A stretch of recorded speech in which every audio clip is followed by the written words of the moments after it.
پاشا صاحب، یہ بات ایک تصور کی جا رہی ہے اور ایک بڑا مکتبہ فکر ہے جو یہ کہہ رہا ہے کہ جمہوریت کے لیے بہت نقصان ہوا ہے اس کا. آپ کے اوپر بھی تنقید ہو رہی ہے کہ ساری بار کونسل جو ہے وہ فیصلے کے ساتھ کھڑی ہو گئی ہے. میرا خیال ہے کہ جو پرسیپشن بنا ہے یہ کوئی صحیح نہیں بنا. فیصلے کی جو پولیٹیکل امپلیکیشن ہے اس سے ہمیں کوئی سروکار نہیں. ہم بطور آفیسر آف دی کورٹ ہم اسی کورٹ میں پیش ہوتے ہیں. لوگوں کے مسائل، لوگوں کی کیسز ہوتے ہیں، کوئی چھوٹے چھوٹے میٹرز بھی ہوتے ہیں، بہت بڑے بھی ہوتے ہیں، اور انہی کورٹ سے ہم ریلیف لیتے ہیں. اور آج بھی تحریک انصاف بھی اسی کورٹ سے دوبارہ ریلیف لے رہی ہے، اور کورٹ کوئی احسان نہیں کر رہی، اس کی ڈیوٹی ہے، انہوں نے اس کام کے لیے بیٹھنا ہے. ہمارا صرف 1 پوائنٹ ایک ایجنڈا تھا کہ اگر آپ کے حق میں ہو گیا تو آپ نے بڑی تعریفیں کی، واہ واہ کیا، ڈھول بجا دیے، اور اگر آپ کے خلاف کوئی فیصلہ آ گیا تو آپ نے فیصلے پہ تنقید کر سکتے ہیں. That is public property. اس کی آئینی حیثیت، اس کی قانونی حیثیت کوئی روک نہیں سکتا، چونکہ یہ پبلک پراپرٹی بن چکا ہوتا ہے. ٹھیک بات.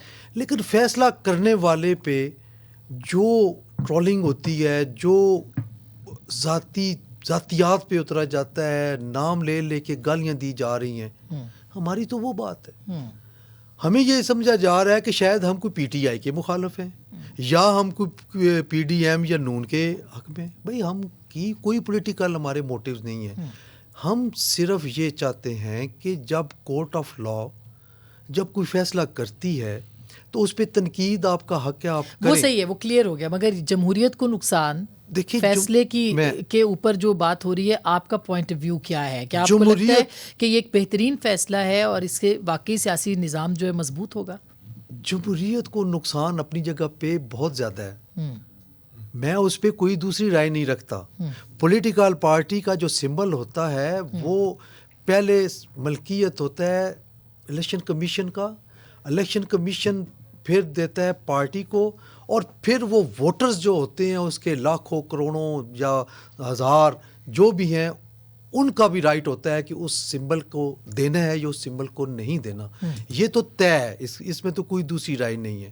اب اس میں پھر اگر میں اس کی ججمنٹ کی طرف آؤں گا تو پھر ساری باتیں کرنی پڑیں گی، جس میں کمی اور کوتاہی شاید پی ٹی آئی کی ٹیم کی ہے کہ انہوں نے جس انداز میں کیس لاہور ہائی کورٹ میں پریزنٹ کیا اور پھر اس کو وہاں ان کے خلاف ہوا، آئی سی اے میں گئے وہ بھی ان کے خلاف ہوا، اس کے بعد ایک اور ریٹ پٹیشن فائل کی، وہ سنگل جج کے پاس ہوئی. آپ نے اپلیکیشن دے کے chief justice Lahore high court کو فل بینچ بنوایا، 5 ممبرز بینچ کے پاس وہ پینڈنگ ہے. تو آپ نے وہ یہ سارا کچھ آپ کی اپنی چوائس پہ گئے تھے نا لاہور ہائی کورٹ. کسی نے نہیں کہا تھا.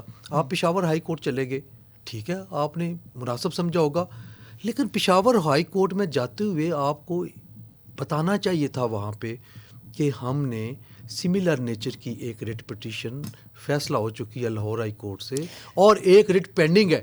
یہ اب کہا جائے گا جی دیز آر میئر ٹیکنیکلٹیز. نو، جب کنسیلمنٹ کرتے ہیں تو ججز جہاں بھی بیٹھے ہیں، چاہے وہ سول جج ہے یا وہ سپریم کورٹ کا سر، یہ کہا جا رہا ہے کہ تکنیکی بنیادوں کے اوپر آلریڈی جسٹس منیر جو تھے انہوں نے تکنیکی بنیادوں کے اوپر پاکستان کی ایک اسمبلی جو ٹوٹی تھی اس کو جائز قرار دیا تھا. کیا آپ بھی کمپیریزن کریں گے کہ یہ وہی سچویشن ہے؟ اس کے بعد آپ دیکھیں سپریم کورٹ نے ہر آمر کو ویلیڈیٹ کیا، تکنیکی بنیادوں پہ کیا ہے نا. تو یہ تو سارا ہر جگہ پہ یہی صورتحال ہے. نہیں، آپ قاضی فائزیسا کا کمپیریزن جسٹس منیر کے ساتھ کر سکتے ہیں. ہم نہیں کر رہے، جو کرنے والے ہیں وہ کر رہے ہیں، ہم تو نہیں کر رہے. ہم تو کہتے ہیں کہ قاضی صاحب کوئی ان پہ کوسچن مارک نہیں ہے ان کی انٹیگریٹی کے حوالے سے. سر میں 1 سیکنڈ آپ کو یہیں